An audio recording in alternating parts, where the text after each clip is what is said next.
नमस्कार दोस्तों, स्वागत है आपका द स्टडी हब में। अभी तक हमने जितने भी टॉपिक्स पढ़े हैं अपने कॉन्स्टिट्यूशन के बारे में पढ़ा है, प्रीएम्बल के बारे में पढ़ा है, मेजॉरिटीज़ पढ़ी हैं हमने, डीपीएसपीज़ पढ़ी हैं, फंडामेंटल ड्यूटीज़ पढ़ी हैं। तो इन सभी के हम अब क्या करेंगे, टॉपिक वाइज हम एमसीक्यूज़ ले लेंगे। ठीक है, पढ़ना तो आपने है ही है, लेकिन उसके साथ साथ आपको एमसीक्यूज़ भी जो है वो अटैम्प्ट करने चाहिए, ताकि आपको पता चले कि आपको कितना आता है और कितना नहीं आता है। ठीक है ना, टेस्ट करना भी ज़रूरी होता है। किसी चीज़ को जब आप पढ़ते हैं तो उसके बाद अपने आप को टेस्ट करना भी ज़रूरी होता है कि आपको कितना आता है और कितना नहीं आता है। तो आज का सेशन जो है हमारा वो एमसीक्यूज़ का सेशन है। ठीक है, तो हम क्वेश्चन देख लेंगे। आज का हमारा पहला क्वेश्चन है, which of the following is not a correct statement. ठीक है, not a correct statement with respect to the freedom of speech and expression in India. So question को अटेम्प्ट तो करना ही है, लेकिन एनालाइज भी करना है कि क्वेश्चन बोलना क्या चाहता है। एक क्वेश्चन का ये मतलब नहीं है कि सिर्फ 4 ऑप्शंस में से एक टिक किया तो हो गया काम, ऐसा नहीं है। आपको क्या करना है, चारों ऑप्शंस को एनालाइज भी करना है, आप क्वेश्चन को भी एनालाइज करना है। ऐसा नहीं करना है कि 4 ऑप्शंस में से एक ऑप्शंस दिखा, टिक किया, हाँ जी ये ठीक है, ये ठीक है, ये ठीक है और हो गया।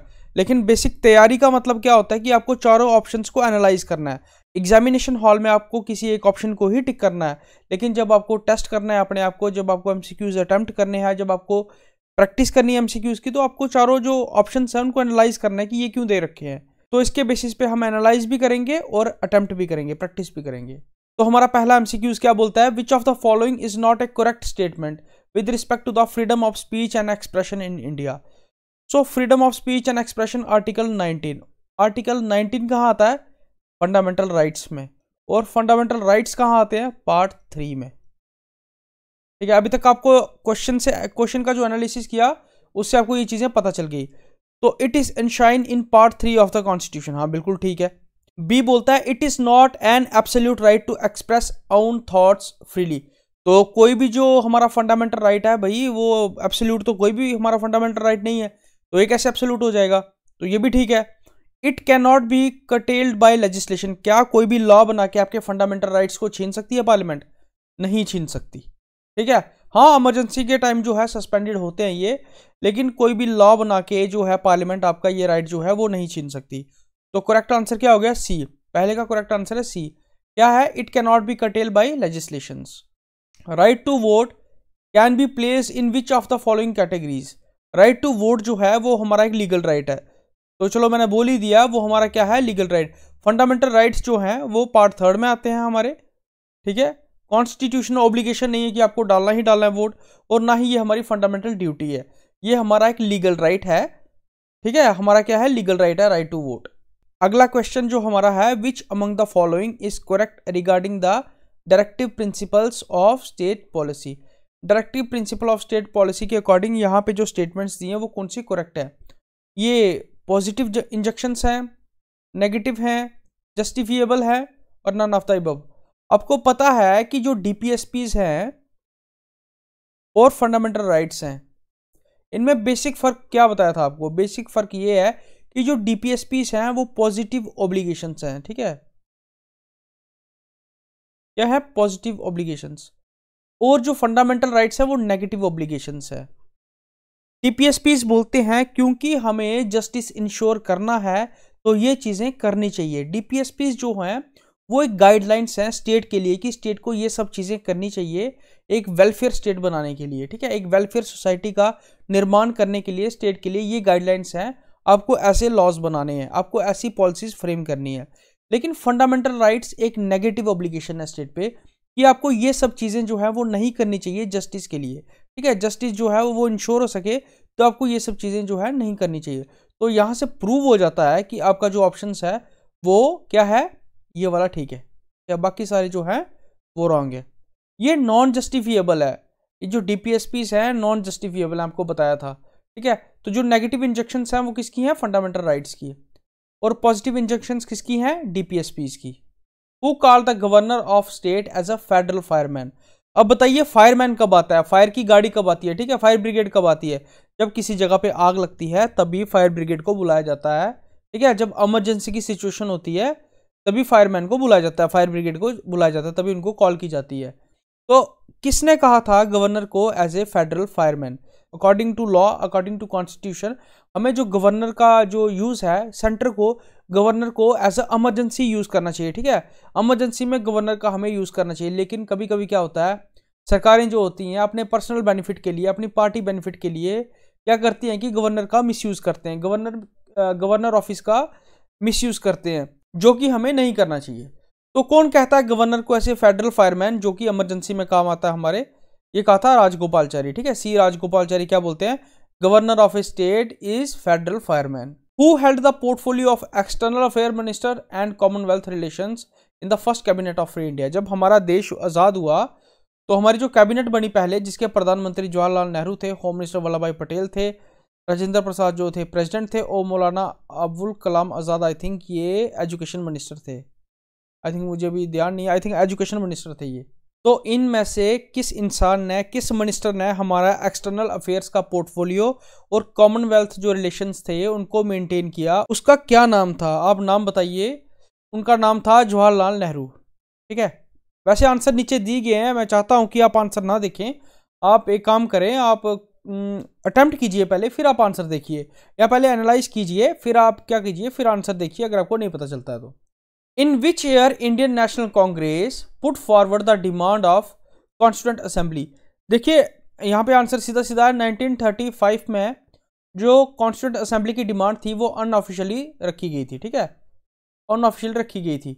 लेकिन 1938 में क्या करते हैं कि आईएनसी, पंडित जवाहरलाल नेहरू, पंडित नेहरू जी क्या करते हैं, आईएनसी की तरफ से ऑफिशियली डिमांड रखते हैं कॉन्स्टिट्यूंट असेंबली की कि हम अपना कॉन्स्टिट्यूशन बनाएंगे विदाउट आउटसाइड इंटरफेरेंस, ठीक है, बाहरी कोई ताकत की जो है इंटरफेरेंस नहीं होगी और हम अपना कॉन्स्टिट्यूशन इंडिपेंडेंटली बनाएंगे, जो कि बाद में बनाया भी।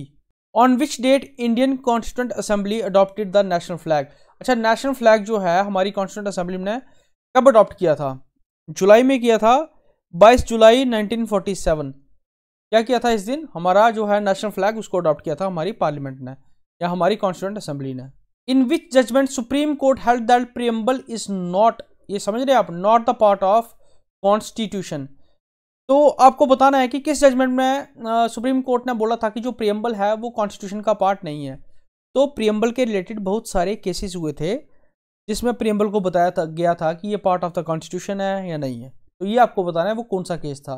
तो सबसे पहले बारूबरी यूनियन केस था, जिसमें क्या होता है इस केस में क्या होता है, सुप्रीम कोर्ट की 7 जज बेंच थी, उसने क्या डिसीजन दिया कि preamble is not the part of constitution, ठीक है, is not the part of constitution. Basically जो अब आपका ऑप्शन है वो यही ठीक है। उसके बाद केशवानंदा भारती केस होता है, 13 जज बेंच का केस था ये, ठीक है, 13 जजेस बेंच का केस था।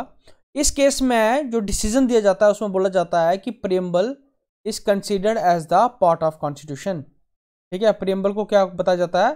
पार्ट ऑफ कॉन्स्टिट्यूशन बताया जाता है प्रीएम्बल को। और उसके बाद LIC ऑफ इंडिया केस होता है जिसमें प्रीएम्बल को integral part of the constitution बताया जाता है। क्या बताया जाता है? Integral part of the constitution बनाया जाता है प्रीएम्बल को। तो बारूबरी यूनियन केस में बोला जाता है कि प्रीएम्बल जो है वो पार्ट ऑफ द कॉन्स्टिट्यूशन नहीं है, सीधा याद रखिए। केशवानंदा भारती केस में बोला जाता है कि हाँ considered as a part of constitution, लेकिन LIC ऑफ इंडिया में बोला जाता है कि it is considered as the integral part of the constitution. Which of the following articles direct the state government to organize the village panchayat? Direct the state government, पता चल गया ना, DPSP है ये। तो article 40 is the right answer. Article 40 क्या करता है? डायरेक्ट करता है स्टेट गवर्नमेंट को कि आपको विलेज पंचायत जो है वो ऑर्गेनाइज करनी चाहिए। ओल्डेस्ट फेडरेशन कौन सी थी? विच of the following is the first and the oldest federation in the world? It is United states of America. Federation क्यों बोलते हैं इसको, पता है आपको क्यों बोलते हैं इसको फेडरेशन? चलो आप बताइए, ये मैं नहीं बताऊंगा इसको, आप बताइए मुझे इसको फेडरेशन क्यों बोलते हैं। विच of the following is not appointed by the president of India? अच्छा, प्रेसिडेंट इनमें से किसको अपॉइंट नहीं करता है? प्राइम मिनिस्टर को अपॉइंट करता है प्रेसिडेंट? हाँ बिल्कुल करता है। जब सारे MPs चुन के आते हैं तो MPs डिसाइड करते हैं कि हम में से कौन जो है वो प्राइम मिनिस्टर बनेगा। तो जो प्राइम मिनिस्टर बनता है उसको क्या करता है, वो बन तो जाता है, वो अंदरूनी तो पता रहता है इंटरनल कि ये प्राइम मिनिस्टर है, लेकिन उसको अपॉइंट करता है, एक प्रोसीजर होता है, एक प्रोसीजर होता है कोई भी काम करने का। तो उस प्रोसीजर के अनुसार प्रेसिडेंट अपॉइंट करता है प्राइम मिनिस्टर ऑफ इंडिया को, चीफ इलेक्शन कमीशन को भी करता है, कमिश्नर को भी करता है और गवर्नर को भी करता है, लेकिन वाइस प्रेसिडेंट को क्या करता है, अटेम्प्ट नहीं करता है। वाइस प्रेसिडेंट को प्रेसिडेंट अपॉइंट नहीं करता है। तो राइट आंसर कौन सा हो गया, C is the right answer, बाकी क्या है wrong. Which of the following statement are true regarding the composition of constituent assembly. तो हमारी सीए जो थी वो कैसे बनी थी, आपको पता है कुछ जो थे वो इलेक्टेड थे और कुछ नॉमिनेटेड थे। इलेक्टेड थे ब्रिटिश प्रोविंसेस से इलेक्टेड थे और प्रिंसली स्टेट जो थी उन्होंने नॉमिनेट किए थे। उसके बाद हमारी टोटल स्ट्रेंथ जो थी वो 389 थी हमारी total strength. The chairman of union constituent committee was Sardar Vallabhbhai Patel, नहीं, इनका नाम था Nehru ji. The drafting committee under the chairmanship of B.R. Ambedkar consist of 8 members, नहीं, इसमें 7 मेंबर्स थे। यहाँ पे नेहरू जी थे और यहाँ पे जो थे ये भी गलत है स्टेटमेंट।